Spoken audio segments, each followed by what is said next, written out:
kuni u zot va barakot alayhissalotu vassalom Hazrati Bilal radhiyallohu anhuni izlab qoldilar, chaqirtirdilar. Qani Bilal, kelsin, aytinglar. Hazrati Bilal radhiyallohu anhu keldilar.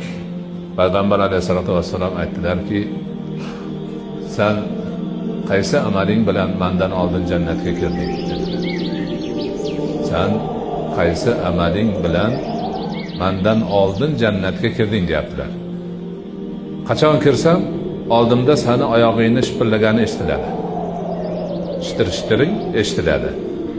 Bugun ham kiruvdim, yana eshitilyapti, mana oldimda ketyapsan. Nima siring bor? Hech narsa yo'q.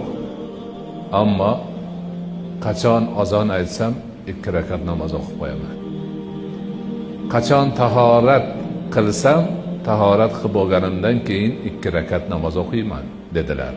Ha, o'sha ikkovi ekan dedilar. Ko'ryapsizlarmi?